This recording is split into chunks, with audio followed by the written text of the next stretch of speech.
Hello, crochet lovers. This is a spoiler time for you. I want to show you my new English books, Crochet for Beginners, Volume 1, Volume 2, and Volume 3. And I want to show you inside the books.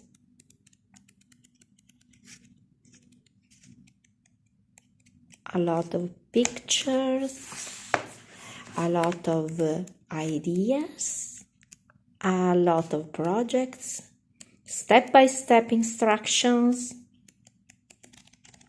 fashion projects, home decor projects,